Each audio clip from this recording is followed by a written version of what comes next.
Hey there, YouTubers, friends, School of Tomorrow. If you're new to this channel, let me just briefly, for everybody's sake, including old timers, always start from the top, right? Give them overview is always relevant. So before I do that, though, I do place-based education. I'm illustrating for teachers what I think is an effective way to keep grounded, especially in the virtual space, because I do specialize in remote learning. That's since before the pandemic by a long shot, and I don't think all learning is remote learning. I'm not saying this is the way to go over all others, but I do think place-based helps compensate so that you're not just floating free in cyberspace. And this bust is of York. This guy's name is York, and he's replacing a statue that got torn down over the last summer when people were tearing down statues. The symbolism is, I thought, it's a least violent way to attack things is to get into the symbols. Symbols are like levers. And so I'm not saying it's bad that Harvey Scott is gone and York is taking his place. I'm saying history moves on. And, I grew up in Rome and I know that pedestals, what's on them doesn't last forever. And this isn't the first time that one figure's been replaced with another. Now, York was a personal slave of William Clark, of Lewis and Clark, the expedition that famously came to the far west a couple hundred, 150, 250 years ago, approximately. Um, time goes on. I would have said 200 years ago, 50 years ago, but I'm 62. Anyway, not that long ago, really. York was considered probably the only reason the expedition succeeded. Uh, Strong guy, big guy. Native Americans tended to like him. This is stuff Glenn told me, and there's a plaque there too. Anyway, important character in American history. And speaking of American history, there's a segue. This is an old, not that old, again, much younger than York. Let's see, this is 80, 19 what? 80 something. Winter 86. Winter 86. Whole Earth Catalog Review, or just called Whole Earth Review. There's a strangely drawn buckyball. I didn't quite get it right there. But this is about the new Apple Mac coming. But check out the cover. And let's say 86, this, I think the fall of the Soviet Union came after this, right? But think of the change in the mood. Oh, got to show John Lennon's picture at this point. And I would jump up and get my nationless map and so on. I think the West Coast, my view here is that, they're always preparing to fight the last war, as they say. And people still think in terms of a north-south polarity as being the tension, the axis of the Civil War. People have a Confederate flag, everyone gets bent out of shape. But I think it's east-west, right? I think the tension here is more west because the Pacific Rim, it's not just an undeveloped, the West is not just this undeveloped area compared to the great eastern seaboard, right? I think there's this old bias that somehow the Euro-Atlantic basin is the anchor, and that's where all foreign policy, quote unquote, comes from. But really, the Pacific Rim is bigger, better, faster, longer, whatever. Like, I'm a Westerner. Hat. I'm not against the East. I'm not looking forward to any major civil war. I'm just saying the tension of a like civil war, right? Like when DC attacked Portland over the summer, literally using border patrol or whatever, it's pretty close to civil war. Anyway, what I want to say in overview now, I'm turning to overview about synergetics. Like here's the idea. like I'm talking to teachers, faculty. I'm especially thinking of Quaker influenced schools, right? Not necessarily owned and controlled by some spooky old Quakers, but historically it's a lineage. Quakers have been interested in uh, education, partly just because their culture, subculture was different enough that, especially at the higher levels, you wanted your own schools. Common pattern, right? Christian Science, similar.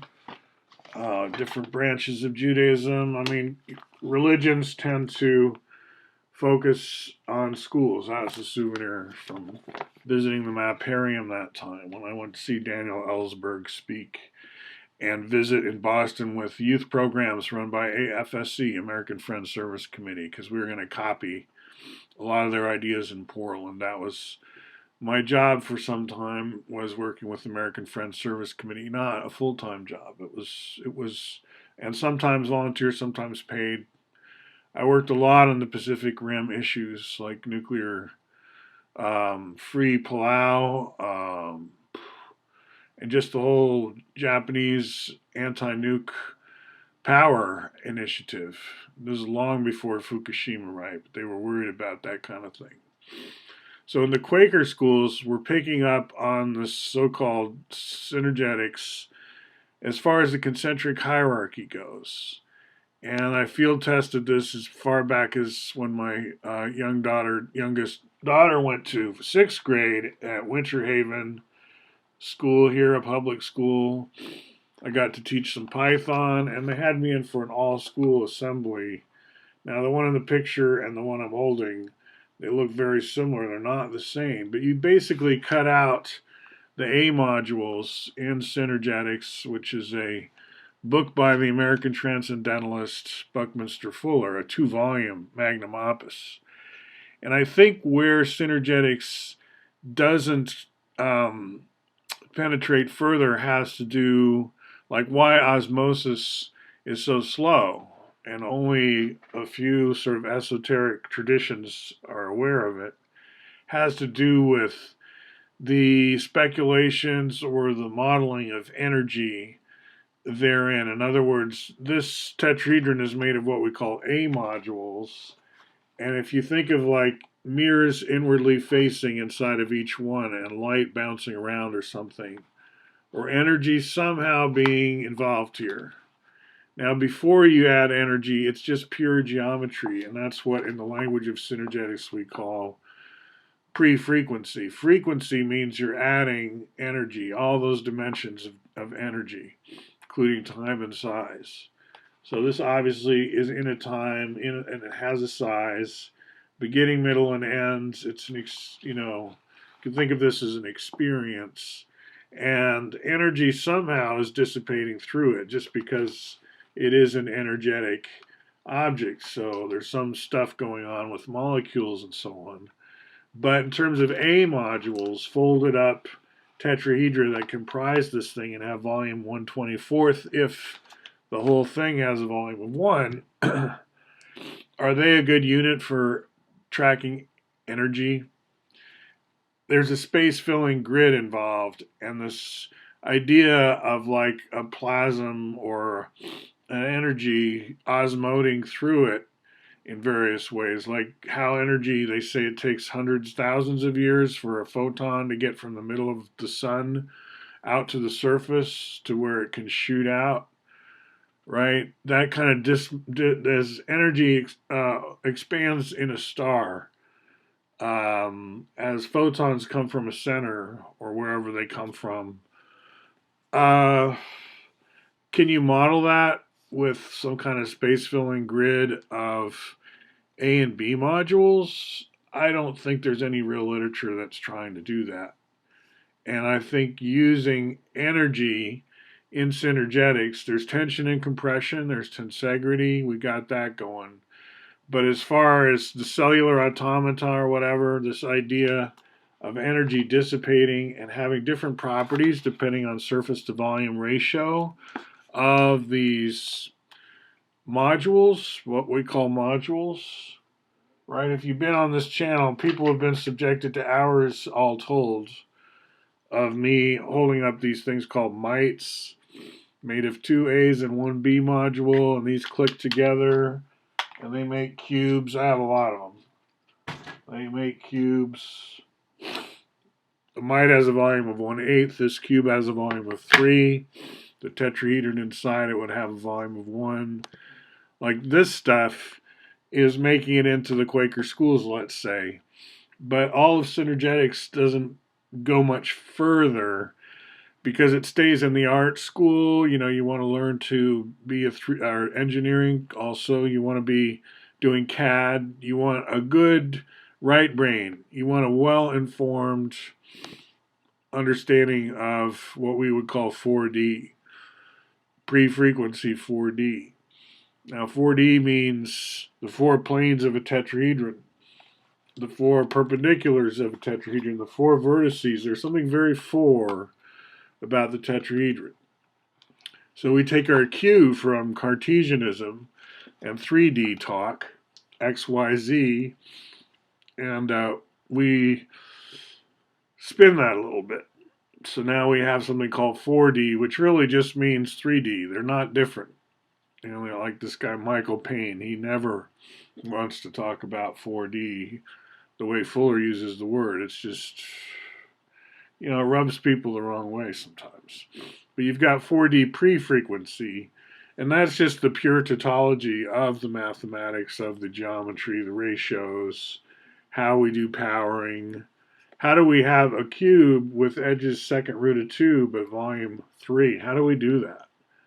Right? And that's a big topic here, but that's all pre-frequency, pre-energy.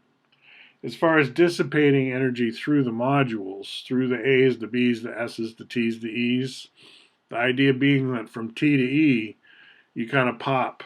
In other words, the T holds energy, but the E doesn't, right? And the difference is so nothing, so small, it's like a bubble, that thin membrane. Well, what does that mean, literally, though? I mean, it's a great talk metaphorically, and you could hook it up to actual tautological geometry, synthetic judgments a priori, or whatever. It's very Kantian. But what does it actually mean in terms of physics? Is it actually a bubble popping? And you're not going to find T and E modules in a real bubble, are you? So there's a lot of tension in synergetics in how it's held together. It's held together kind of as a tensegrity and not as what we would like to think by logic, if there's such a thing. Or is logic just very tight and therefore it is tensegrity, logic? Things never touch. Reason is more like fractal dust than we thought. Anyway, I'm just musing to give you an idea that synergetics, A, it's in the humanities, it's got a bridge over to STEM through this topic of sphere packing, and B, it may be able to talk to the physics world when we talk about energy as the osmosis process, things like that. There are tools in synergetics for making those cartoons, but I'm not really aware that those cartoons are being made. Just the pure geometry ones are being made. As far as osmosis inside the modules, that's left to your imagination. And think about the difference between Gibbs and Euler again, how we talk about those two guys and their role in the language of synergetics. That'll be for another topic, another time. All right, good chatting. We'll talk again later.